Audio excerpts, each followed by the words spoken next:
Madame, bonsoir, messieurs, merci de nous retrouver pour cette nouvelle édition du Grand Plateau. C'est avec beaucoup de plaisir que je vous tiendrai compagnie pendant près de 3 semaines. Et le sujet du jour porte sur la présidentielle 2025 et l'offensive sur les réseaux sociaux.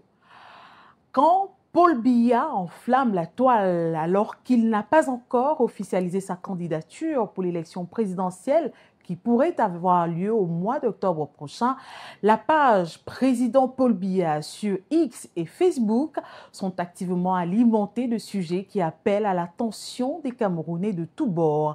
Cette présence sur les réseaux sociaux depuis plusieurs mois fait dire à une certaine opinion que Paul Biya est en campagne. Mais bien avant cette présence active et presque permanente de Paul Biya sur les réseaux sociaux, la plupart des représentants de partis politiques y sont, certains peut-être moins que les autres. Mais les réseaux sociaux sont devenus un terrain fertile pour les partis politiques qui, depuis des années, utilisent ces médias pour interagir avec un plus large public et même l'influencer. Cette présence en ligne s'accommode de défis liés à la désinformation, la polarisation et au risque de manipulation. Aussi vrai que la quête des voix est très serrée sur les réseaux sociaux, en deuxième partie du Grand Plateau de ce soir, nous nous intéresserons à la campagne de communication engagée par le candidat naturel du RDPC, dont les tweets et messages Facebook semblent atteindre l'objectif de psychologie inversée. En attendant, voici le journal.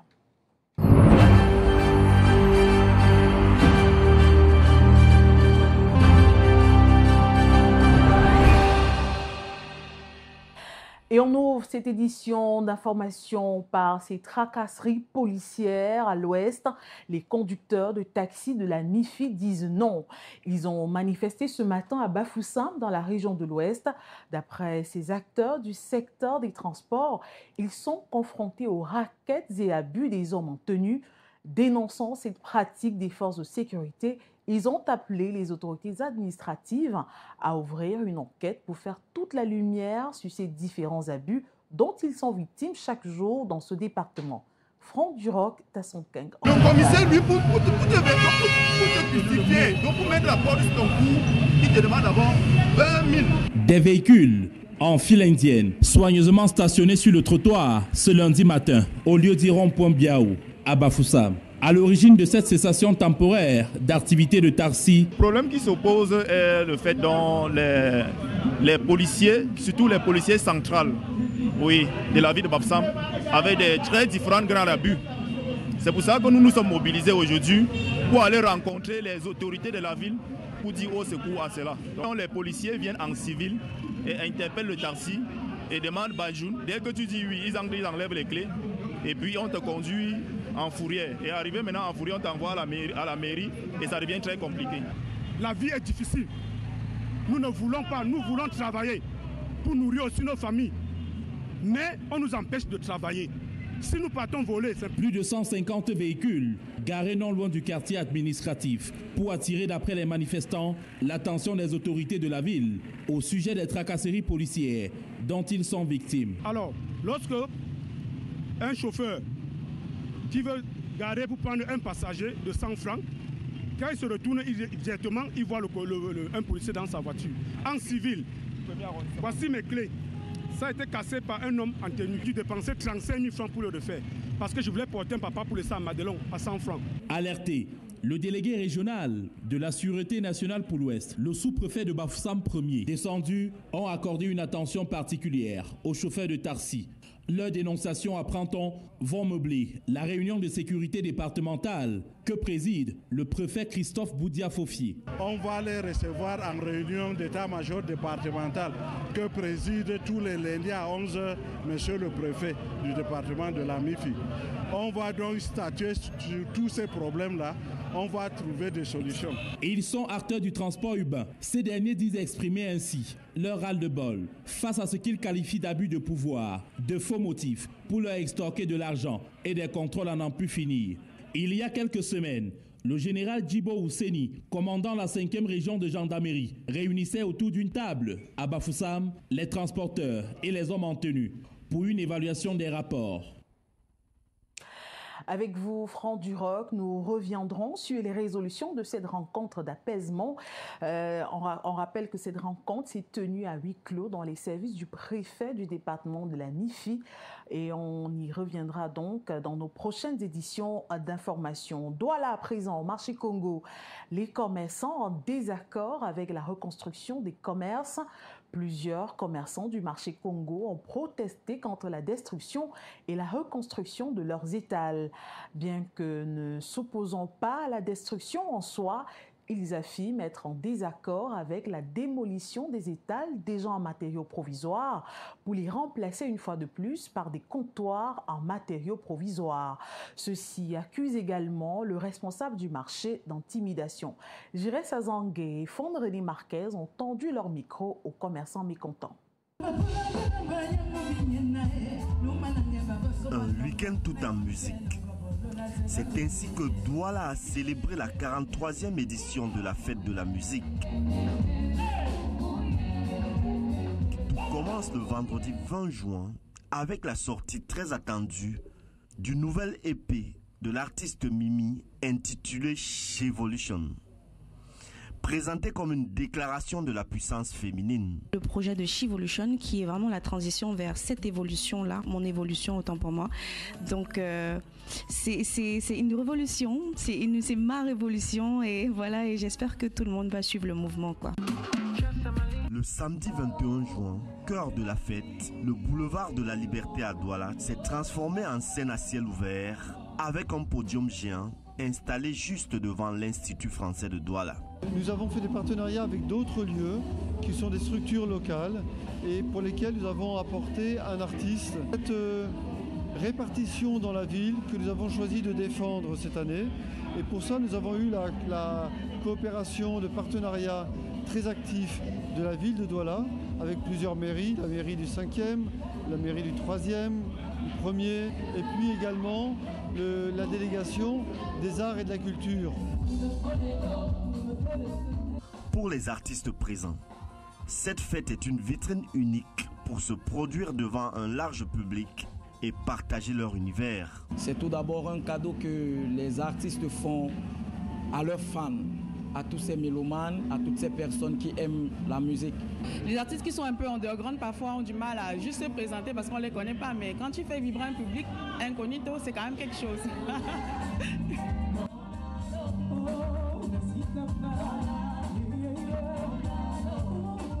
Une communion parfaite avec un public venu nombreux, heureux de revivre des concerts live en plein air, dans une ambiance chaleureuse et conviviale.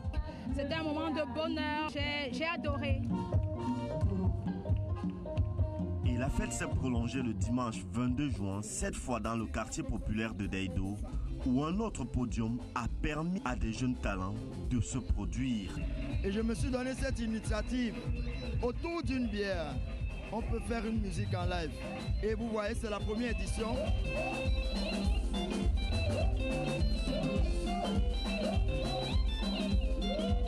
Cette édition 2025 aura révélé des nouvelles voix, témoignages du dynamisme d'une scène musicale camerounaise de plus en plus tournée vers l'international.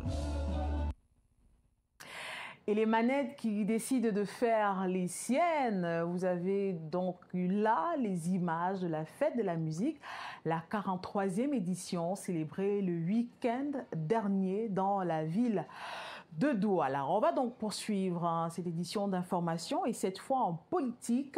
Inscription sur les listes électorales. La récente présence du président du MRC à Douala suscite une forte mobilisation.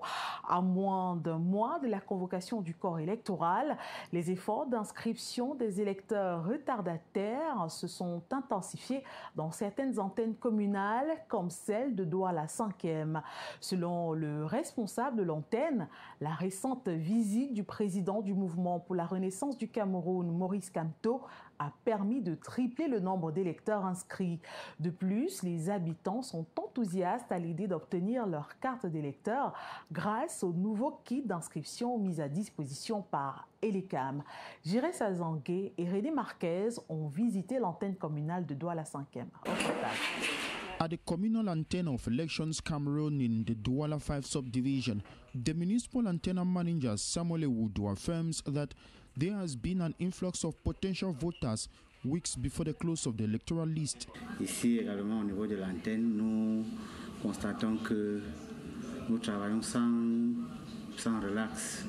Donc les électeurs affluent tous les jours et ce depuis pratiquement 3 semaines. The Lekam administrator said that since the visit of the president of the Cameroon Renaissance Movement Party in Douala, voter registration has tripled. C'est depuis le passage du président du MRC que nous notons vraiment c'est comme s'il est passé conscientiser les gens que les élections s'approchent.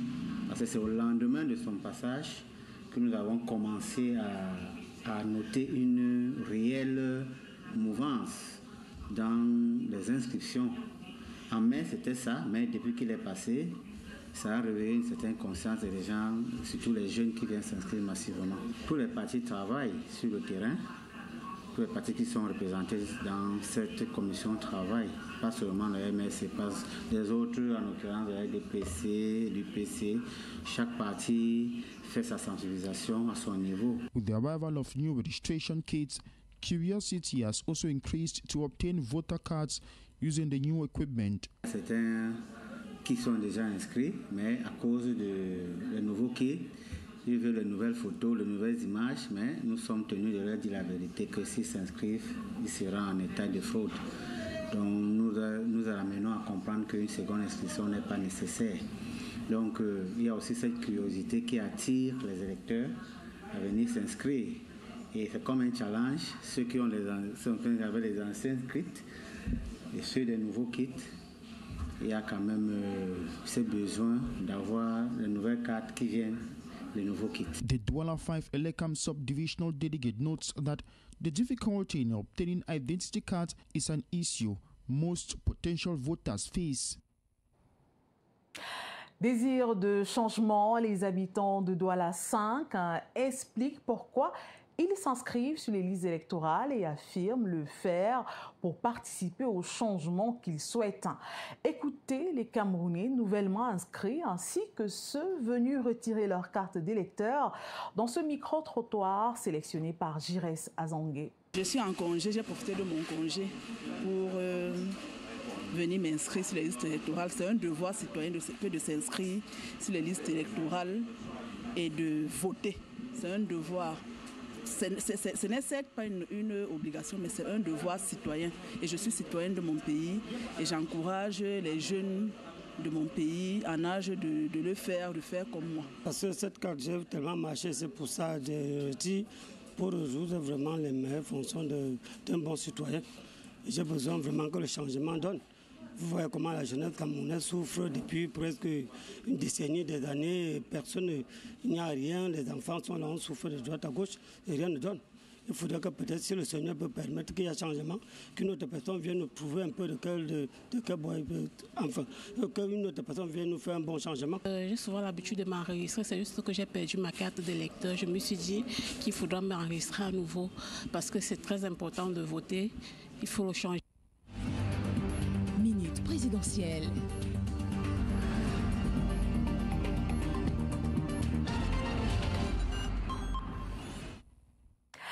Et les minutes présidentielles s'intéressent dans ce 26e numéro à la Commission nationale de recensement des votes. Comme indiqué précédemment, une fois les bureaux de vote clos, le premier travail de comptage des voix est fait par une commission départementale de supervision qui, à son tour, passe les documents à une autre instance créée au niveau national, la Commission nationale de recensement de votes, dont nous visitons les travaux avec vous, Roland Tsapi. Pour l'élection présidentielle, il a été prévu dans le code électoral camerounais la création d'une commission nationale de recensement général des votes composée ainsi qu'il suit au terme de l'article 68. Un membre du Conseil constitutionnel désigné par le président du Conseil constitutionnel qui préside la commission, complété comme membre par 2 magistrats de l'ordre judiciaire désignés par le premier président de la Cour suprême, 5 représentants de l'administration désignés par le ministre chargé de l'administration territoriale, 5 représentants de l'Elections Cameroun désignés par le directeur général des élections un représentant de chaque candidat ou parti politique en compétition désigné par le candidat ou le parti politique. La composition de la Commission nationale de recensement général des votes est par la suite constatée par résolution du Conseil électoral et la liste est communiquée au Conseil constitutionnel et tenue à la disposition du public. La commission comprend donc 13 membres d'office auxquels s'ajoutent autant d'autres membres que de candidats en lice. Une élection présidentielle avec 10 candidats par exemple donnera lieu à une commission nationale de 23 membres. D'après l'article 69, la Commission nationale de recensement général des votes procède au décompte général des votes au vu des procès-verbaux et des pièces annexes transmises par les commissions départementales de supervision. Elle redresse les erreurs matérielles éventuelles de décompte des votes, mais elle ne peut toutefois annuler les procès-verbaux correspondants. Le recensement général des votes est public et s'effectue au siège du Conseil constitutionnel. La commission dresse le procès-verbal de toutes ces opérations, lequel est établi en autant d'exemplaires que de membres et signé du président et des membres présents. Un exemplaire est transmis dans un délai de 5 jours au Conseil constitutionnel accompagné des pièces annexes. Pour mémoire, après l'élection présidentielle de 2018, le recours en annulation introduit devant le Conseil constitutionnel portait en grande partie sur la contestation de ces procès-verbaux issus de la Commission nationale de recensement des votes. Le mouvement pour la renaissance du Cameroun contestait l'authenticité de 32 procès-verbaux qui représentaient plus de 1,3 million de votes sur un total de 6,6 millions d'inscrits. Juste pour indiquer que malgré la forte composition de cette commission et la qualité des hommes qui la composent, cela ne garantit pas toujours la qualité des travaux, surtout du fait que l'administration, le Conseil constitutionnel et les CAM, les principaux fournisseurs des membres, ne feraient en réalité qu'un seul avec le parti au pouvoir, d'après les récriminations régulièrement portées par les partis de l'opposition et la société civile. En tout état de cause, c'est au final sur les procès-verbaux sortis des travaux de cette commission que le Conseil constitutionnel s'appuie pour proclamer les résultats. Minute présidentielle.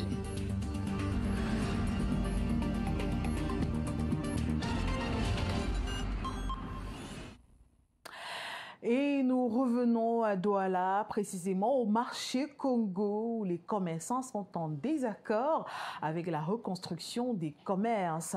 Plusieurs commerçants du marché ont protesté contre la destruction et la reconstruction de leurs étals. Bien que ne s'opposant pas à la destruction en soi, ils affirment être en désaccord avec la démolition des étals déjà en matériaux provisoires pour les remplacer une fois de plus par des comptoirs en matériaux provisoires. Ceux-ci accusent également le responsable du marché d'intimidation. Jiré Sazanguet et Fon René Marquez ont tendu leur micro aux commerçants mécontents.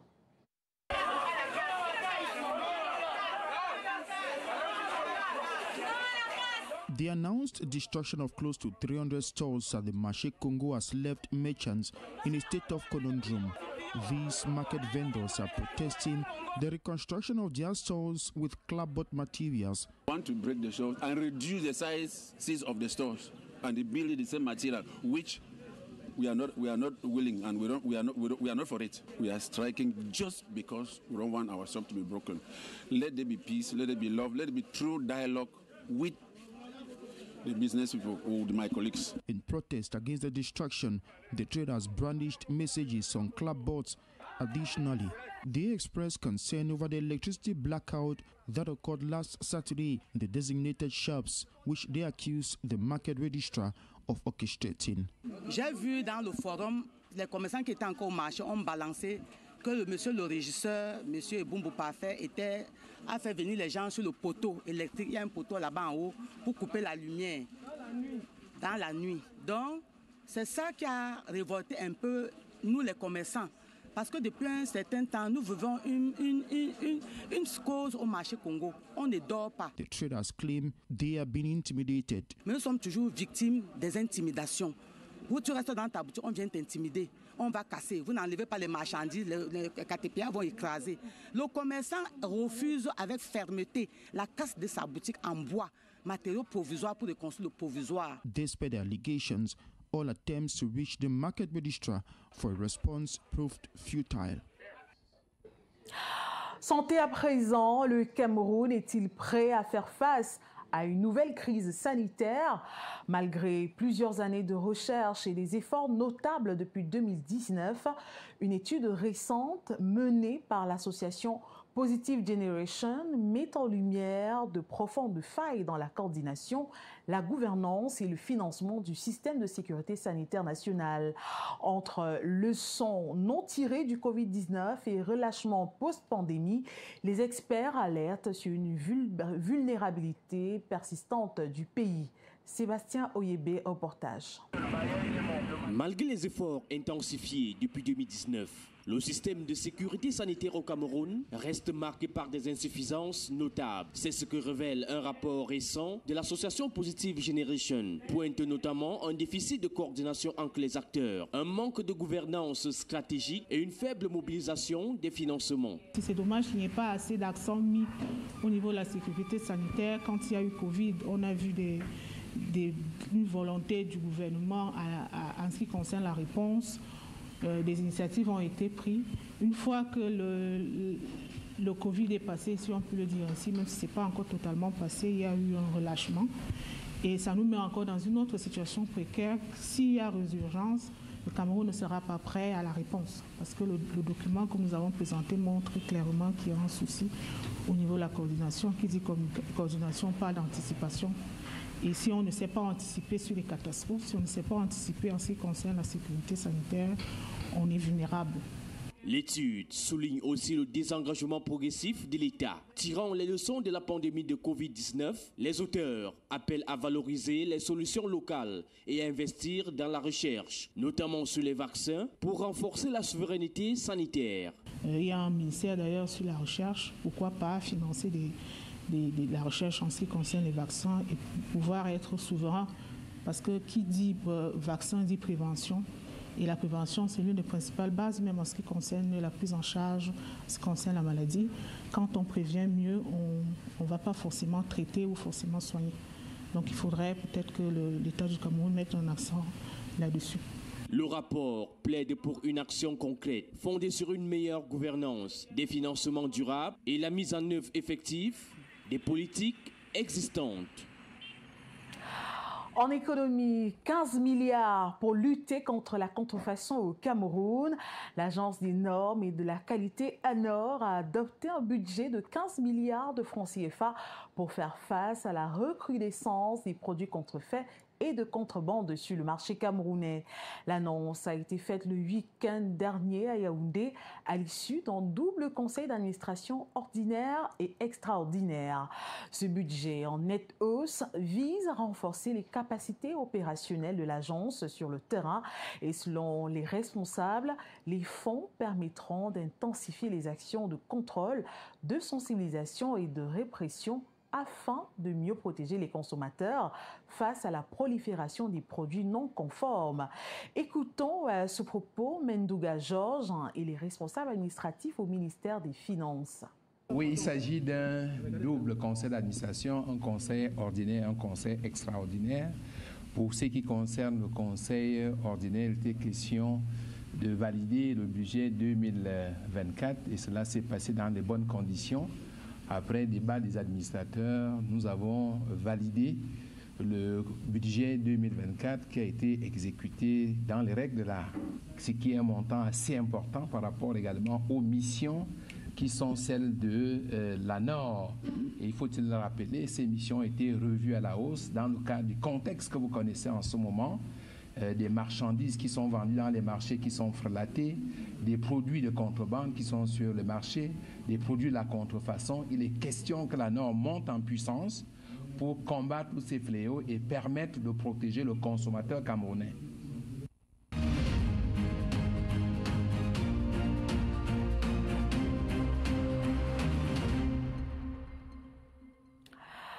Bienvenue dans la deuxième partie du Grand Plateau. Les leaders politiques de plus en plus enclins à la communication sur les réseaux sociaux et le digital. À quelques mois de l'élection présidentielle, ces acteurs déroulent sans cesse leurs messages de propagande sur les enjeux de l'heure dans le but de tenir en haleine leurs militants et sympathisants de par le monde, et ceci grâce aux avancées technologiques de l'information et de la communication. Quelle place pour les stratégies de campagne et mobilisation sur les réseaux sociaux, le digital et les moyens classiques de communication? Jean-Paul Chouniat. Mieux en 2025 qu'en 2018, des partis politiques et leurs leaders continuent d'envahir la toile de leurs messages de propagande. De l'opposition au parti au pouvoir, chacun y va de sa touche de marketing politique et digital pour s'adresser aux internautes camerounais résidant au pays et compatriotes vivant à l'étranger. Paul Biya du RDPC, Maurice Kamto du MRC, Cabral Libi du PCRN, Joshua aussi du SDF. Chaque leader sait y faire recours en fonction de sa stratégie et les objectifs recherchés. Sur leur page Facebook, compte Twitter, c'est X pour ceux qui en ont, il y a toujours de quoi faire les yeux doux aux militants et sympathisants connectés, et surtout conquérir de nouveaux adeptes où qu'ils se trouvent à un point quelconque sur la planète. La plus-value des réseaux sociaux et des médias sociaux n'est plus à démontrer. C'est l'extension par excellence de la communication du leader politique et son parti, à des milliers de kilomètres avec pour seule logistique la mise à disposition des espaces électroniques et les plateformes numériques. Aujourd'hui, la communication des acteurs politiques peut-elle se passer de ce moyen moderne qui, à tout point relié, présente aussi des faiblesses. La difficulté d'atteindre des électeurs en marge de l'évolution technologique, due au faible taux de pénétration d'Internet en zone reculée et de surcroît privé d'énergie électrique. Toutefois, dans la course à l'up-to-date, les moyens de communication classiques, même si considérés comme dépassés, les manifestations publiques, marches et meetings, sont loin de perdre leur valeur de rassemblement physique. C'est même et toujours le baromètre de la vitalité de mobilisation de toute formation politique. Et peu importe si limités dans le champ spatio-temporel, les réseaux sociaux et le digital sont encore là pour faire vivre aux partisans les activités de leurs leaders et camarades déployés sur le terrain de la sensibilisation aux enjeux de l'heure. Au fur et à mesure que le compte à rebours de la présidentielle 2025 pointe, la campagne va sans aucun doute s'intensifier sur les réseaux sociaux, y compris même les acteurs les plus réticents, certainement dans une mouvance d'effet de mode. Et merci à Jean-Paul Chouniat, cet élément qui me permet d'accueillir mes invités sur ce plateau. Valentin Joe est avec nous, communicant du RDPC. On rappelle que vous êtes par ailleurs président de la sous-section RDPC Vouri-Ouellet 2. Bonsoir Valentin Joe et bienvenue. Bonsoir Madame Tassa. Tada. Merci. Bonsoir à mon copanélistes, bonsoir à vos millions de téléspectateurs. Et votre copanéliste, Sir Sylvanus Moutaga, vous êtes du MRC, par ailleurs conseiller spécial de Maurice Kamto. Bonsoir et bienvenue sur le grand plateau. Bonsoir à vous Madame Tada et bonsoir à tous les millions de téléspectateurs de Balafon et surtout de cette émission. Bonsoir à tous les militants et sympathisants du mouvement pour la renaissance du Cameroun. Bonsoir spécial à tous mes amis de lutte qui sont dans les prisons, situées à la prison centrale de Kondongui. Je pense du professeur Alain Foguet, Tédom de Biboum Lissa, monsieur Zamboué Pascal, donc sa femme a été assassinée le moment qu'il est encore incarcéré à la prison centrale de Kondongui. Bonsoir à tous les hommes d'honneur, ceux qui se battent tous les jours pour que les Camerounais s'inscrivent massivement sur les listes électorales parce que cette année, c'est le tournant final, comme on dit au quartier, c'est la finale qui doit se jouer. Ça sera le stade de Wembley qui sera ouvert pour Barcelone contre Real Madrid. Merci à vous, Sir Moutaga. Vous aviez la parole, vous la gardez donc. On parle de présidentielle 2025 sur ce plateau. On s'intéresse à l'offensive des hommes politiques sur les réseaux sociaux. Le plus remarquable de ces dernières semaines est Paul Biya, qui est le président de la République et par ailleurs président du RDPC. Comment appréciez-vous cette présence serrée de Paul Biya sur les réseaux sociaux? D'aucuns parlent de tests d'opinion alors que d'autres évoque une campagne à pas feutrer. Julien, on se souvient des années 2019-2020, donc les sympathisants du candidat du RDPC disaient que ceux qui passent le temps en train d'adresser aux Camerounais sur le compte Facebook, Twitter sont les présidents des réseaux sociaux, les présidents du Facebook. Mais aujourd'hui, je pense que comme ils sont toujours en retard, chacun a compris que les réseaux sociaux sont des moyens indispensables pour atteindre aux potentiels électeurs. Et nous, au MSC, je pense que le professeur Maurice Kamto utilise ces moyens de communication depuis des illustres. Depuis 2016-2018, il a toujours communiqué aux Camerounais, aux sympathisants, aux militants du MSC à travers Facebook, à travers Twitter, à travers Instagram, à travers d'autres moyens de communication. Et nous pensons que le fait que le président Biya vienne d'imiter le professeur Maurice Kamto, c'est juste du fait qu'il s'est rendu compte que les Camerounais sont de plus en plus intéressés à suivre le professeur Maurice Kamto et il faut les distraire. Il faut qu'une majorité puisse s'abonner sur son compte Facebook et Twitter et les autres. Ça ne nous gêne pas. Ce qui est important, c'est le contenu, c'est la véracité du message qui est véhiculé sur le compte Facebook, sur le compte Twitter. C'est la crédibilité de celui qui communique, qui est en train de communiquer. Parce que nous sommes déjà arrivés à un stade, donc nous ne pouvons pas permettre à ce que... nous ne pouvons pas... Les Camerounais ne veulent même plus à ce qu'on vient les tromper avec des illusions. Chacun veut le changement et chacun veut à ce que celui qui communique ses valeurs intrinsèques. Pas seulement venir les flatter, pas seulement venir exposer notre maîtrise de la démagogie. Bon, il faut avouer qu'aujourd'hui, le fait que la plupart des Camerounais suivent le professeur Maurice Kamto sur son compte Facebook, son compte Twitter, tous ses comptes sur ses comptes de médias sociaux, c'est juste du fait qu'il est resté consistant, il est resté véridique, il est vrai en tout ce qu'il fait et chacun, surtout la jeunesse. Vous avez, tout à l'heure, j'ai suivi votre émission dans le journal, vous avez vu comment les jeunes sont intéressés à s'inscrire sur les listes électorales. L'autre jour, j'étais à l'université de Douala, à l'entrée de l'insecte et à l'entrée aussi de l'Angers Affaires. J'ai vu l'engouement. Je me suis entretenu avec certains de ces jeunes pour comprendre quelle est leur motivation. Ils ont dit, vraiment, ils sont fatigués. Vous savez, il y a un rapport qui s'écrit depuis 2020. Donc, qui prédit qu'en 2026, si rien n'est fait, il y aura presque 8 millions de Camerounais qui vont mourir. Ne nous éloignons pas du sujet, Sœur Moutaga. Permettez-moi de m'adresser à Valentin Dior. Comment analysez-vous cette présence accrue ces dernières semaines de Paul Biya sur les réseaux sociaux quand on sait que c'est un espace où l'interactivité est violente? Vous avez constaté la présence du président Biya sur les réseaux sociaux tout récemment? Oui, les tweets. Non, pas tout récemment. Il y est souvent, mais ces 3 derniers mois, on a quand même des messages assez récurrents. Vous avez les messages assez récurrents. Ce que vous ne savez pas, ou peut-être ce que vous ignorez, ou vous avez oublié, qui a mis en place les réseaux sociaux au Cameroun? Vous pouvez répondre à cette question? Je suis incapable de répondre à votre question, M. Dior. Ce sont les politiques publiques implémentées par le président de la République Paul Biya qui mettent en place, à travers un ministère du gouvernement, la digitalisation dans son ensemble. Et au vu de la vision très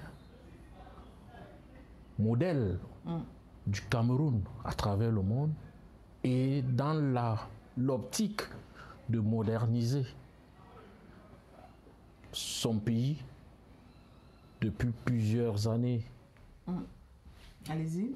Depuis plusieurs années, le président de la République a pensé qu'il était nécessaire pour ses compatriotes de se mettre à l'école de la digitalisation. Cela a commencé avec quoi? Cela a commencé avec les formations. Cela a commencé avec les formations dans les écoles de différentes catégories, des écoles de différentes catégories, pour aboutir à la masse et par conséquent comme outil de communication pour les administrations et les organisations politiques. Et c'est pour ça que le président, qui est celui-là, qui a pensé réduire la fracture sociale à travers la digitalisation, ne peut que être le premier à utiliser ces outils de communication, madame. Mais Valentin, contrairement au régime politique où le Cameroun avait le choix d'adopter soit un régime démocratique ou autre, pour les réseaux sociaux, est-ce qu'on avait le choix? Au vu de l'évolution du monde, nous sommes quand même dans un village planétaire, il fallait bien que le Cameroun soit présent. Mais attendez, aujourd'hui, on parle de réseaux sociaux, mais il y a quelques années, il y a plusieurs années, on a parlé d'Internet. Ouais. Mais c'est le président Paul Biya. Et justement, dans sa vision futuriste du Cameroun, le pays ne pouvait pas se mettre en marge de cette mouvance qui a fait du monde un village planétaire. Et tous les jours, le président de la République, Paul Biya, rappelle aux followers de ne pas être des followers passifs. Parce qu'il connaît l'importance, mais aussi les travers que peuvent présenter, et nous le vivons tous, que peuvent présenter les réseaux sociaux. Et c'est pour cela que, toujours dans la même veine, le président a mis en place des institutions pour contrôler, pour amener ceux qui ont pensé qu'on pouvait déciviliser le champ politique à la retenue. Vous avez suivi Bonko Panelis tantôt. Bonko Panelis, tout à l'heure, il a dit qu'ils ont un rapport. Ils avaient déjà envisagé la mort des Camerounais en 2020. Les Camerounais ne mourront pas. Ils ont quand même attention aux mots forts. C'est ce que je reprends mon copanéliste. Et oui, ça ne vient pas de lui. Il y a 50 millions de Camerounais, je crois, qui sont dans un projet politique. Ça ne passera pas. Grâce à la maturité. 50 millions. Grâce à la maturité. Il y a un chiffre 50 on peut comprendre qui se balade dans les réseaux sociaux, dont l'auteur est certainement un de vos proches. Ça ne passera pas. Justement parce que l'outil utilisé qui a rendu les Camerounais beaucoup plus matures aujourd'hui, parce que tout le monde peut lire dans son téléphone. Vous savez, on a souvent dit que quand on veut cacher la vérité, c'est dans un livre. Ouais. Mais à travers les réseaux sociaux, c'est un démenti. C'est plus accessible. Hein. C'est beaucoup plus accessible. Plus digeste. Plus digeste pour toutes les couches de la société. Donc, d'où l'importance des réseaux sociaux. Et oui, le président de la République, il pense Cameroun, contrairement à vous, qui pensez Barcelone, Real de Madrid. Est-ce que vous pouvez me donner... Valentin, permettez, est-ce que vous pouvez me donner le nom d'une équipe du championnat camerounais, si vous en connaissez? J'aurais souhaité. C'est pas une colle, hein.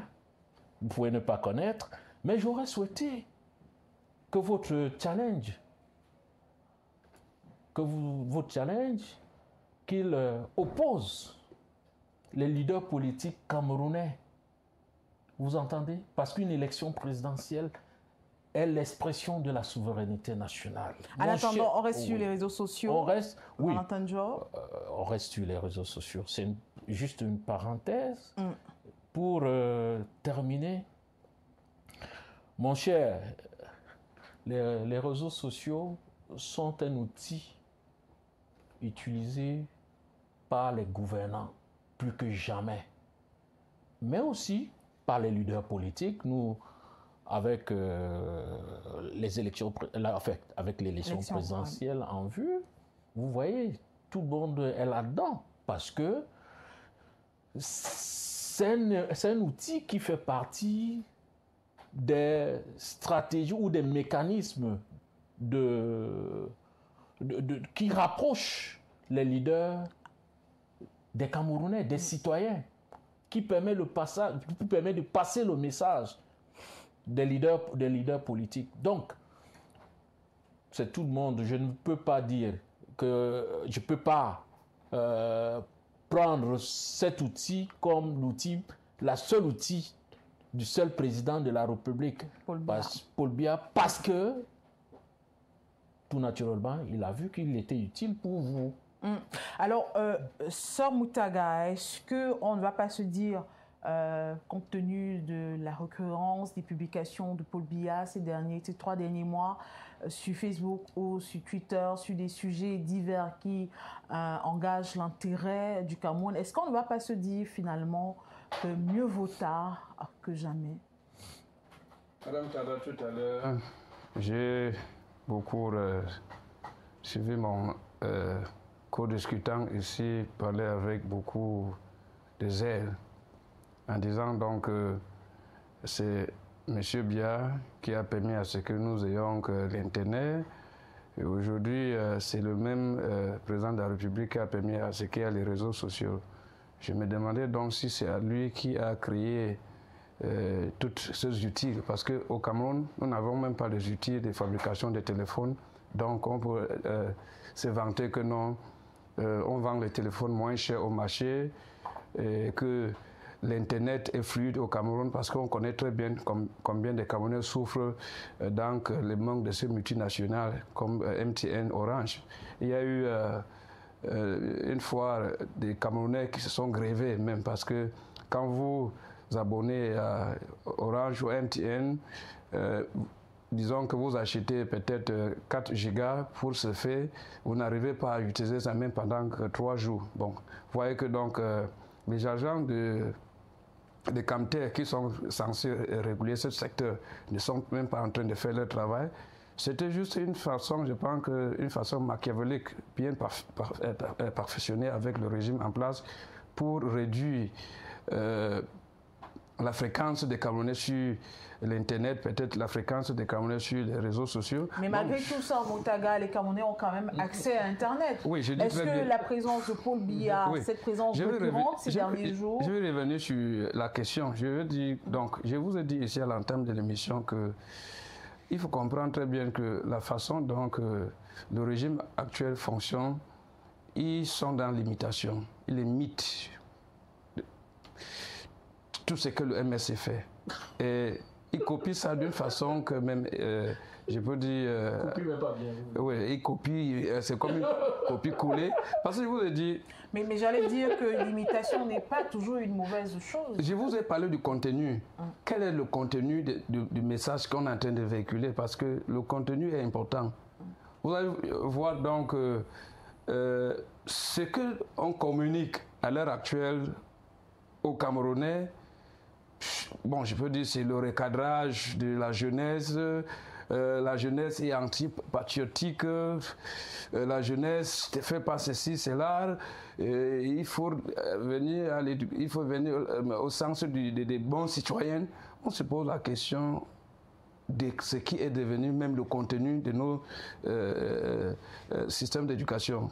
Qu'est-ce qu'on enseigne à l'école? Parce que vous avez vu qu'à l'école aujourd'hui, vous allez trouver l'élève qui se lève, il abat sur son professeur et toutes les autres. Bon. Je pense que si le président Biya, qui à un certain moment, j'ai vu les gens même défendu les thèses, soutenu les thèses à l'université sur le silence du président Biya, on estimait que son silence était un atout. Aujourd'hui, s'il s'est retourné pour une communication fréquente, surtout dans les réseaux sociaux, c'est juste parce qu'il a vu donc qu'il est en train de perdre la bataille et qu'il a même tout perdu, la bataille, et que la jeunesse qui comptait sur lui est déçue. Et cette jeunesse est beaucoup active sur les réseaux sociaux.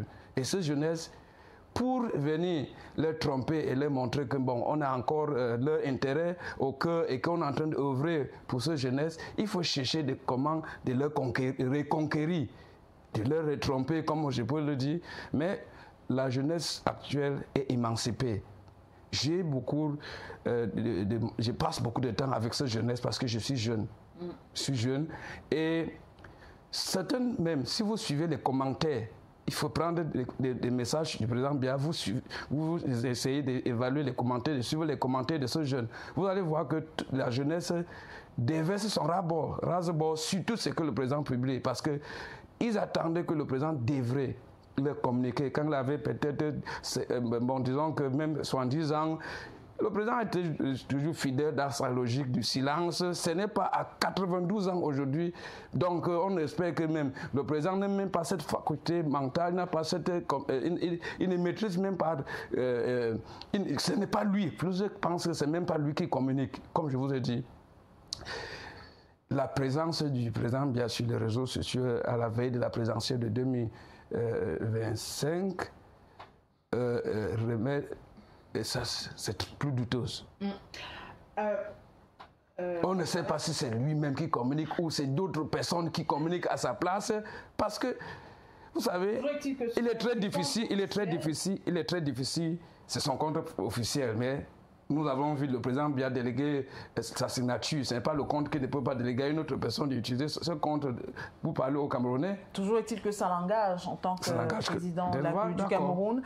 Valentin Ndior, Sœur Moutaga évoque la sacralité des silences présidentiels.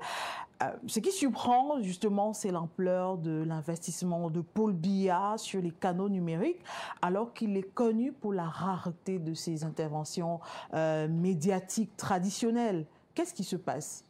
Vous répondez à votre question, vous parlez de communication médiatique traditionnelle. Je pense que vous avez répondu, mais maintenant... Le président... On ne l'a pas souvent vu sur les médias traditionnels, mais il est très présent sur les réseaux sociaux ces dernières semaines. N'est-on pas en droit de se poser des questions? Non, il n'y a pas de droit de se poser de questions. L'homme président, l'homme Paul Biya, le président de la République, est l'homme de l'avenir. D'où la modernisation. Et c'est pour cela, vous ne pouvez pas penser un pays moderne et vous vous mettez en marche. Et donc, aussi facilement, il a apporté de main son téléphone, s'il trouvait nécessaire de publier un message, il le fait. Il le fait et c'est normal. Parce que c'est l'homme qui a pensé qu'il était bon pour les Camerounais d'évoluer avec les technologies innovantes telles que la digitalisation. Et aujourd'hui, vous allez voir dans tous les secteurs d'activité de notre pays, en économie, en agriculture, en aéronautique, en enseignement et tout ça, nous sommes dans l'ère de la digitalisation. Comprenez que c'est le président Paul Biya qui a fait grâce, qui vous a fait grâce, qui nous a fait grâce, nous tous, d'utiliser les réseaux sociaux parce que le monde est devenu un village planétaire. Vous entendez? Et maintenant, quand vous parlez d'éducation dans son ensemble, les curricula sont en symbiose avec l'évolution du Cameroun, telle que pensée par le président Paul Biya. Vous allez sur les réseaux sociaux, vous allez trouver le code pénal. Il y a un compatriote, enfin, c'est une institution, un ministère, je pense que... Vous estimez que le Cameroun est suffisamment présent sur les réseaux sociaux? Les Camerounais sont suffisamment présents. Mais maintenant, je parle des institutions. Les institutions, si, sont suffisamment présentes. Mais je suis Camerounais.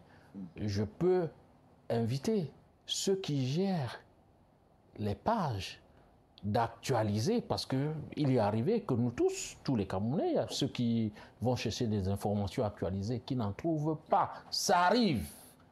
Donc, c'est normal, c'est l'occasion pour moi. Et il y a de nombreux services d'État qui n'existent nulle part sur Internet. Je suis en train de dire ceci, et je pense, la plupart des ministères existent. Même là où on pensait que le silence était maître au niveau de nos forces de défense, les FMO et tout ça communiquent, parce qu'une personne, aucune institution, aucun individu ne peut dire aujourd'hui que je vais fonctionner sans en marge. Le ministère des enseignements, enfin les ministères en charge de l'éducation de façon générale, communique, on fait transmettre, je vais dire quoi? On transmet les cours, on enseigne. Il y a e-education dans certains ministères pour enseigner. On a vu cela avec, pendant la période Covid, dont vous avez fait allusion dans votre journal tout à l'heure. Les cours ne se sont pas arrêtés, malgré cette période-là. Alors, j'aimerais, Valentin Dior, que l'on insiste sur la cible. On remarque, si l'on suppose que le RDPC veut toucher l'électorat jeune, on peut se poser des questions sur l'efficacité d'un tel choix quand on sait que les régions dans lesquelles le RDPC a assuré ses meilleurs scores par le passé sont les régions qui sont moins pénétrées par Internet. Lesquelles? Les régions du Grand Nord, par exemple. Ça veut dire que vous ne maîtrisez pas, vous ne connaissez pas le Cameroun dans son ensemble. Je vous en prie, dites-nous. Ben, vous ne pouvez pas le dire. C'est un peu pour dire qu'il n'y a pas d'université, il n'y a pas d'établissement scolaire. Je parle bien du taux de pénétration d'Internet dans ces différentes régions. Le taux de pénétration des réseaux sociaux. Combien de jeunes dans le Mayo-Louti? C'est à vous de nous donner les statistiques. Mais je vais vous dire ceci. C'est à vous, vous avez préparé l'émission. Oui. On peut dire qu'en début 2025, le Cameroun compte à peine 5,45 millions d'utilisateurs de réseaux sociaux, ce qui représente à peine 18,25% de la population. Et sur Twitter, sur X, pardon, c'est à peine 0,6% de Camerounais. Alors, vous parlez des réseaux sociaux, donc on fera la somme de tous les moteurs, ça peut être Twitter, ça peut être... Je me limite à X, qui est très prisé par le président Paul Biya. On parle de 0,6%, soit à peine 199 000 comptes. Oui, c'est-à-dire le président est présent sur toutes les plateformes. Ça veut donc dire que son orientation, son discours, il le porte envers toutes les cibles qu'on retrouve sur les réseaux sociaux. Et dans l'ensemble du territoire, les Camerounais, au vu des opérateurs téléphoniques, on peut utiliser les statistiques de nos opérateurs. Au vu, parce qu'on peut imaginer, dans chaque famille, tout le monde pratiquement a un téléphone. Cela voudrait dire, c'est en termes de plusieurs millions, votre chiffre, il est réducteur de ce qui est réel. Il faut l'actualiser. Savez-vous? J'ai des statistiques de début 2025, Monsieur Ndior. Donc, pour vous dire, il y a, si vous prenez certains opérateurs téléphoniques qui ont célébré leurs anniversaires, 30 ans, et ils ont affiché un peu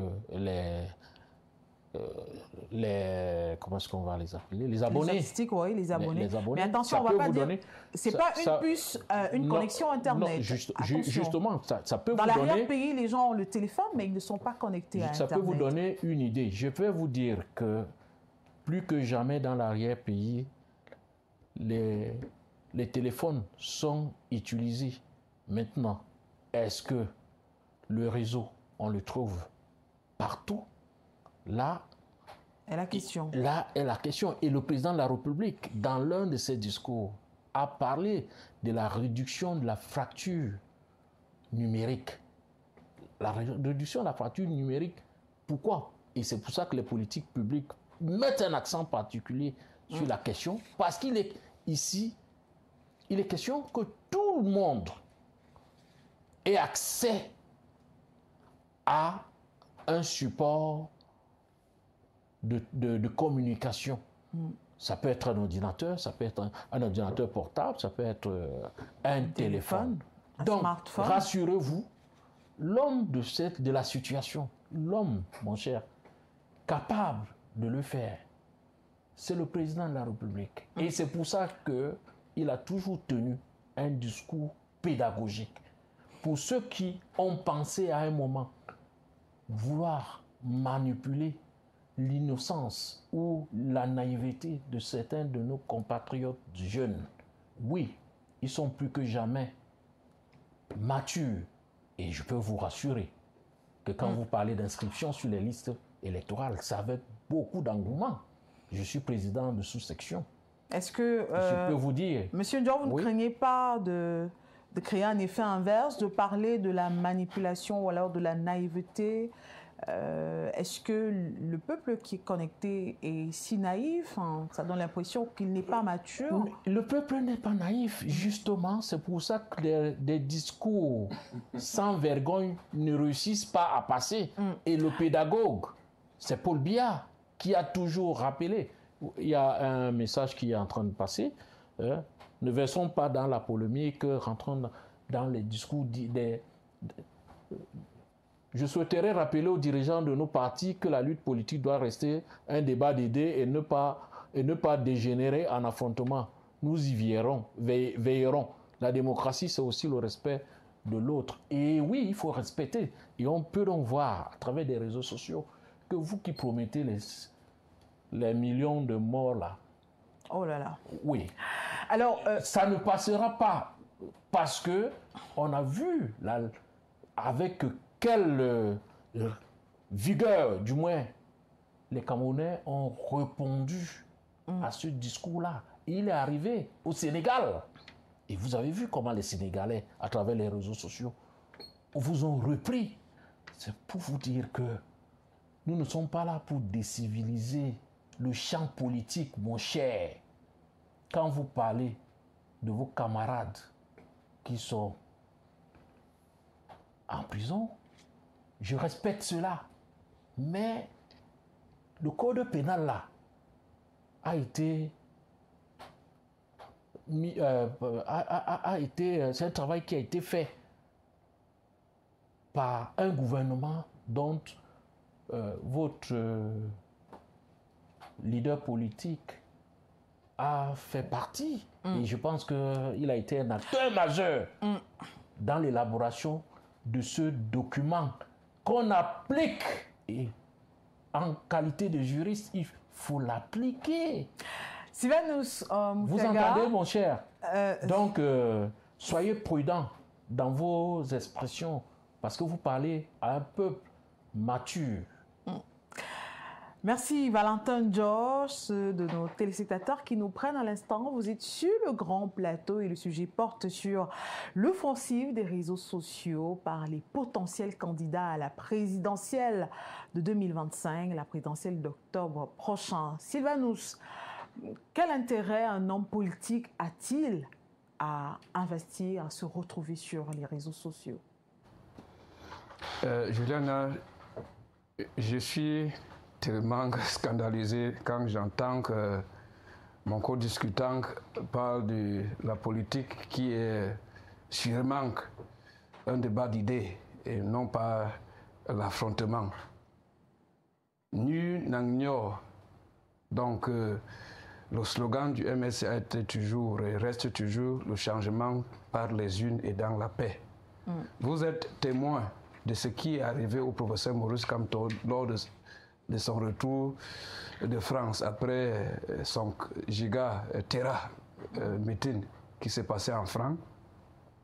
Il a été mis en résidence surveillée ici à Douala pendant 48 heures. Pourtant que lors de son séjour en France, nous avons vu des initiatives similaires, donc entreprises par les classiques du régime, tels que le Premier ministre Joseph Diongouté, qui est allé au sud-ouest. Il a été reçu au sud-ouest sans même qu'il ne soit inquiété par les forces de maintien de l'ordre, comme tel a été le cas ici. Nous sommes ici au Cameroun, donc le président Biya demande que personne ne doit aller au maquis avant de s'exprimer, avant d'exprimer son opinion.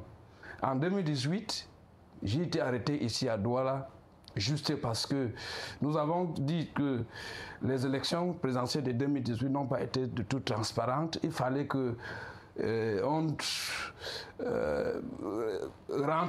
fait le décompte, le recomptage des voix.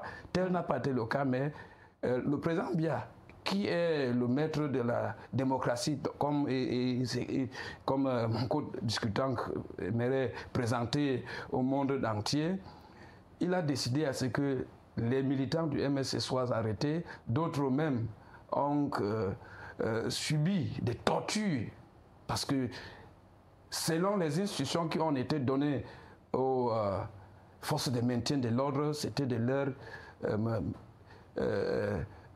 torturer, montrer un exemple pour que quiconque peut se lever dit que les élections contestées, peut-être la conduite des élections dans ce pays doit subir le même sort. C'était juste une façon de semer la panique, la terreur, comme a été le cas et comme ça reste toujours le cas depuis des illustres. Vous voyez, il parle du professeur Alain Foguet et Obibo Nassar, donc il a une certaine sympathie, il parle avec beaucoup de zèle. J'ai l'impression que Valentine est parmi des intellectuels qui veulent sacrifier leur honnêteté intellectuelle sur l'autel de l'opportunisme politique. C'est pas nous, vous permettez que l'on revienne il veut se plaire à certains ordre qui règne dans ce pays depuis 43 ans. Je reviens sur votre question. S'il vous plaît, vous permettez que l'on revienne sur les arrêtés du MRC à une autre occasion sur notre la plateau. question que vous avez posée, c'était quel est l'intérêt à un homme politique d'être présent sur les réseaux sociaux. Aujourd'hui, nous constatons donc toutes les clans d'âge, ce n'est pas seulement les jeunes. Chacun au moins 4 sur 10 personnes dans ce pays sont abonnés sur l'Internet. Ouais. Le véritable problème, c'est du fait que les forfaits coûtent plus cher, 10 fois cher, plus que ça coûte dans d'autres pays. Et il faut avouer aussi que dans ce pays, les médias, comme vous, je peux dire les médias, les télévisions, les médias classiques. Oui, les médias classiques se soumettent des fois aux ordres du régime en place parce qu'on les menace. Soit vous serez fermés, soit les émissions seront suspendues du fait que le régime veut donner une certaine orientation que vous devrez suivre. C'est-à-dire, si vous avez des messages donc, qui exposent le mal ou qui exposent la mauvaise gouvernance et le régime se sent vraiment indexé, d'une certaine façon, vous allez être victime. Bon, pour la jeunesse et même les Camerounais, je vous ai dit de tous les clans d'âge, se sentent très à l'aise dans ces réseaux sociaux parce que chacun vient des fois écouter le vrai message qui n'est pas dilué. Je veux prendre les messages des fois des leaders politiques de l'opposition. Il est des fois difficile de voir la chaîne nationale de notre pays diffuser ce message et même leur meeting. Je prends le cas de l'harcèlement du président Maurice Kamto ici à Douala. L'harcèlement n'a pas été diffusé. La plupart des jeunes la plupart des Camerounais n'ont pas pu avoir cette opportunité de connaître ce qui s'est passé réellement à Douala si on laissait cela à ce que la CRTV diffuse ça. Vous comprenez très bien. Et avec le contexte actuel de notre pays, la jeunesse, les Camerounais pensent que pour être proche à leurs leaders politiques, il faut s'abonner à leur page sur les réseaux sociaux pour les comprendre, pour les écouter. Et sur les réseaux sociaux, les leaders utilisent les réseaux sociaux aussi pour éduquer. Ils utilisent les réseaux sociaux pour véhiculer peut-être leur programme politique comme nous, le MSC. Si vous arrivez sur... vous abonnez sur Google, sur notre page officielle, vous allez trouver que le programme de gouvernance du MSC est sur sa page officielle. Et si vous arrivez, vous allez trouver que le MSC à l'heure actuelle, du fait que peut-être c'est plus coûteux d'avoir une chaîne de télévision comme ce que vous en avez ici, nous avons une chaîne de télévision en ligne. Ouais. African Renaissance TV. Donc, les réseaux sociaux, malgré le fait que s'abonner, avoir les mégas sont plus... C'est coûteux. C'est un moyen de propagande pour les partis politiques. Oui, ça permet à ce que tout le monde puisse avoir l'accès au programme des leaders politiques. Tout le monde même peut communiquer. Vous savez, c'est très difficile de passer son message, le message de quitter de la base, arriver au leader d'une formation politique à travers les canaux traditionnels. Peut-être il faut passer par le secrétaire général, mais à travers un simple tweet que le président d'une formation politique fait sur son compte, quelqu'un qui est connecté peut venir faire laisser le commentaire, un commentaire. Et le leader qui a le temps de consulter son compte ou qui a des gens qui sont abonnés, qui consultent son compte, peut facilement lui donner le compte rendu de leur action des potentiels électoraux ou de la masse. Alors, Valentin Dior, le conseiller de Maurice Kamto sur plateau évoque les difficultés que parfois les leaders de partis politiques ont à communiquer sur les médias classiques quand il ne s'agit pas de censure. Il y a d'autres raisons qui ne sont pas toujours évoquées et à défaut d'user également de son droit de s'exprimer librement dans la rue, les réseaux sociaux semblent malheureusement devenir le lieu par excellence des défoulements des Camerounais par ricochet des militants et sympathisants des partis politiques. Est-ce que vous avez l'impression que les réseaux sociaux sont utilisés comme ils devraient au Cameroun, notamment par les hommes politiques? Les réseaux sociaux, bon, c'est une question à deux volets. C'est une question à deux volets. Oui, les réseaux sociaux sont utilisés comme cela se devrait. Maintenant, parce qu'il s'agit de communiquer. Maintenant, tout à côté, il y a ceux qui instrumentalisent les communications sur les réseaux sociaux, à mal. Vous voyez par exemple tout récemment, on a des supports, des plateformes. Madame la ministre, Catherine, Madame la ministre de la promotion de la femme, tout récemment, a remis en question. Professeur Benondoa. Professeur Madame, oui, a remis en question une plateforme qui ne porte pas à l'amélioration de la cible de la jeunesse dans ces réseaux sociaux. Et là, on vire à l'indécence, à la déviance, et les jeunes gens, les jeunes filles, les jeunes garçons tombent au travers de cette plateforme-là. C'est donc pour dire, et c'est pour ça que je vais toujours me redire, le président de la République a dit ne soyons pas des followers passifs, parce que sont tapis dans l'ombre des réseaux sociaux des idées malveillantes. Mais justement, est-ce que ce n'est pas la faute du pouvoir en place que de tels sites prospèrent quand il n'y a pas et c'est pour ça qu'il y a d'encadrement. C'est pour ça qu'il y a un encadrement. Il y a les tests qui encadrent. Il y a des institutions qui surveillent, qui sont là. On ne les sent pas beaucoup. On aurait aimé avoir la réaction de l'antique peut-être avant celle de Madame la ministre. Je pense qu'on devrait plutôt les inviter à suffisamment communiquer. Parce qu'il y a un travail fou qui est fait dans ces institutions-là pour traquer.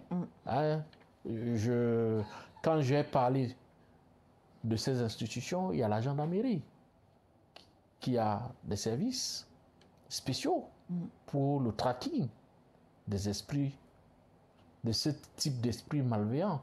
Donc, pour dire que beaucoup est fait, et je rejoins mon cher, comment est-ce que vous appelez? Sylvanus Moutaga. Monsieur Sylvanus, qui a dit que toutes les catégories, donc Paul Biya a sa place.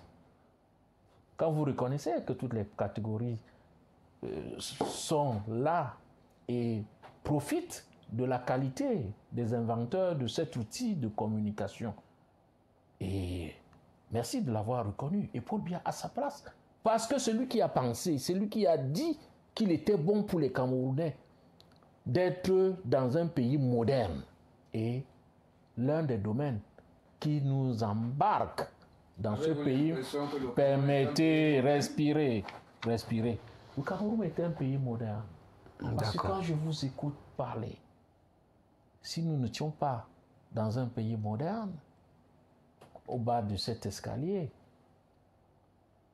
peut-être, mais nous sommes dans un pays moderne parce que vous allez partir, nous tous nous allons sortir librement d'ici, malgré les discours que nous tenons. Donc le Cameroun est un pays moderne. On peut également évaluer la qualité des réseaux sociaux lors de la pandémie. Est-ce que vous savez très bien que certains malades ou des personnes contaminées ont contacté directement le ministre de la Santé, Manarouda, qui était très présent. Et on a sauvé des milliers de vies grâce aux réseaux sociaux. Donc, pour vous dire, mon cher, qu'il faille faire un peu attention, les réseaux sociaux nous aident à avoir des informations à temps réel. Mais il faut les filtrer. Restons justement sur la présence des hommes politiques sur les réseaux sociaux, alors que nous sommes à quelques mois d'une échéance importante pour le Cameroun. Est-ce que vous avez l'impression que dans toute cette cacophonie, le président Paul Biya qui a pris les risques d'aller sur Twitter, sur Facebook, où les réactions sont souvent très violentes, est-ce que vous avez l'impression que dans cette cacophonie-là, la cible est vraiment atteinte? Moi, je ne parlerai pas de cacophonie. Nous sommes, je le dis, dans un pays moderne. Et le président de la République attend de ses compatriotes qui s'expriment parce qu'il n'a jamais caché la vérité.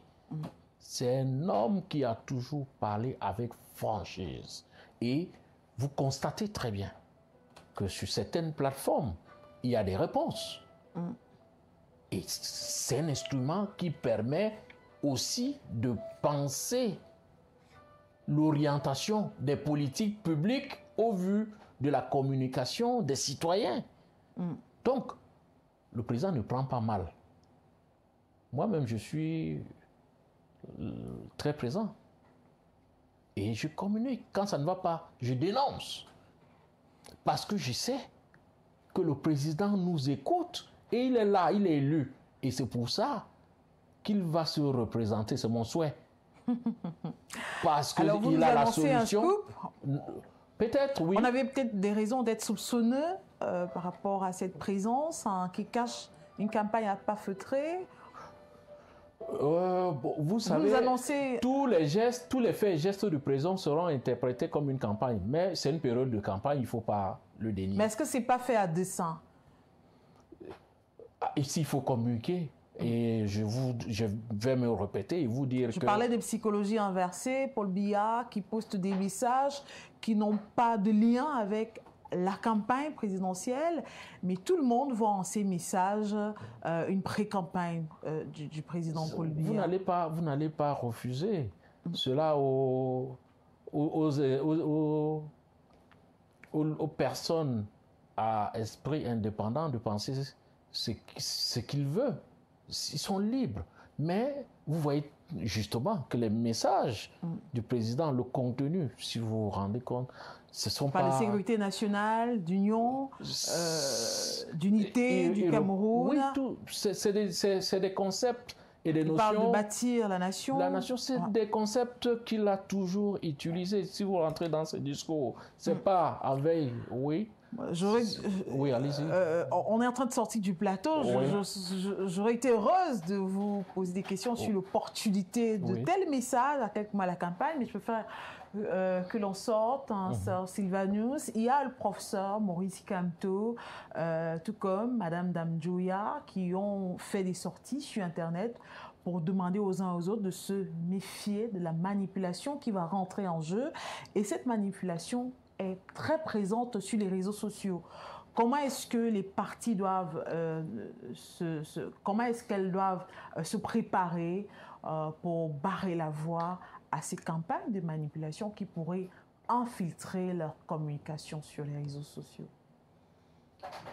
Madam Juliana, since I came here, I took a larger portion of my time here to talk to Cameroonians in French. Je vous en prie. I'm quite certain that those who are watching the program, maybe in the Northwest and Southwest region, should be very aghast that their own son is expressing himself in French. Alors compris tout de suite. Yes, you were just asking the question about manipulation of the social media and the increasing concern by leaders like Professor Maurice Kamto and Madame Damjoya.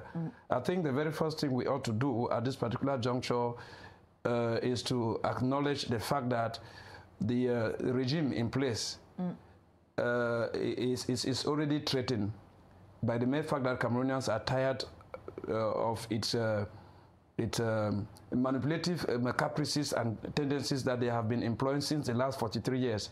So what is there is they know for certain that Cameroonians are already tuned to the message that is coming from leaders like Professor Maurice Kamto. A while ago, you got Valentine Jaw said that Professor Kamto said he wants to have 50 million people killed before he has to send to the Supreme Magistracy, which is a lie from the pit of hell. So I want to correct the statement which he made here. You will bear in mind with me that the CRM lost Rodrigue in prison, and Mamadou Dumota almost lost a hand in prison. I, who is standing here, I constantly have eyes problem because of the arrest in 2019 in prison. When you look at what happened in Senegal, we are quite certain that when Diomaye Faye and Ousmane Sonko were arrested, the statistics we have, which are on internet, official statistics from Senegal, show that about 10 to 15, even 50 Senegalese died. Not because Ousmane Sonko and Diomaye Faye were the ones who were responsible for the killings of those persons, but because they were youths who stood up and said, no, we cannot allow the manipulation of our constitution in favor of a president who wanted to remain in power. That was Macky Sall. In Cameroon here, if it were that it was Professor Maurice Kamto that was in the prison or in the street like that, and even one person died, it would that Kamto was the one who killed. So it was just a way to enlighten Cameroonians to understand the manipulation that happens in Cameroon. So Cameroonians should understand that when a political leader goes out for a peaceful protest or to hold a rally. Justement, sur la question de la manipulation au niveau des 50 morts évoqués par le professeur Maurice Kamto, que faites-vous au MRC pour faire passer un discours, j'allais dire, éducatif, un discours pour que les propos de votre leader ne soient pas mal interprétés? Je vous ai dit que les Camerounais sont assez matures pour interpréter les propos ou pour comprendre les propos d'un leader politique. Malgré tout, il y a une opinion qui estime que l'opinion est diluée juste par le régime RDPC qui veut à tout prix peindre le professeur Maurice Kamto comme le diable, pourtant que les Camerounais sachent, ils connaissent très bien que le diable actuel, c'est le régime qui plie les biens communs, qui plie les ressources naturelles pour le profit d'une certaine minorité. Tout à l'heure, il a parlé du Cameroun qui est un pays moderne. Je voulais poser la question, est-ce que le Cameroun est véritablement moderne?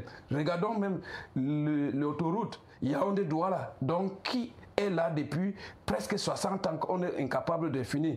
Allez dans nos hôpitaux, vous regardez les qualités des soins ou peut-être des infrastructures, des équipements qui sont dans ces hôpitaux. Si ces équipements sont vraiment modernes, nous n'allons pas seulement parler de la modernité quand on veut parler de l'utilisation des réseaux sociaux, les téléphones, donc qui ne sont même pas fabriqués au Cameroun. Parce qu'il est vrai, vous avez compris qu'à ce moment, le professeur Maurice Kamto parlait du Cameroun qui a eu à produire peut-être les véhicules. Des véhicules au Cameroun. La Chine est venue derrière, mais la Chine est devenue presque... C'est une grande puissance en technologie. Pourtant, le président Ahidjo avait ceci dans l'optique que peut-être avant 2000, même dans les années 2000, on devrait être un pays qui pouvait produire ses propres téléphones, qui pouvait fabriquer les véhicules, tous les autres. On ne pouvait pas rester... Je dis très bien ici que les Camerounais, le MRC, à travers l'académie, à travers même le travail que nous faisons sur le terrain. On a eu à leur parler. J'ai eu à parler sur l'autre chaîne de télévision, expliquer aux Camerounais, ne vous cédez pas à la manipulation du régime en place parce que les 6 personnes mortes à Bamenda, lors de quoi? Du lancement du multipartisme, n'ont pas été tuées par Frundi. C'était les gendarmes instrumentalisés, les soldats instrumentalisés par le régime en place, pas celui qui veut, à ce qu'on croit aujourd'hui que lui il est le père de la démocratie, c'est lui qui avait fait tuer les 6 personnes à Bamenda. C'est pas Maurice Kamto. Si on vient aujourd'hui dire, Maurice Kamto a parlé que 50 personnes ont perdu vie peut-être dans un pays, juste parce qu'ils se sont opposés aux politiciens vireux qui sont au pouvoir, qui voulaient manipuler la constitution pour rester au pouvoir. C'est juste de rendre hommage à ces personnes. C'est une façon de rendre hommage. Professeur Maurice Kamto, étant qu'un panafricain, ne pouvait pas rester indifférent. Il a apprécier les forces émergentes, comme président, même le cas du président de Burkina Faso. Pourquoi pas s'accrocher, même dit que le président Kamto a apprécié les jeunes qui œuvrent pour que l'Afrique soit indépendante. Vous savez une chose, il est temps à ce que les Camerounais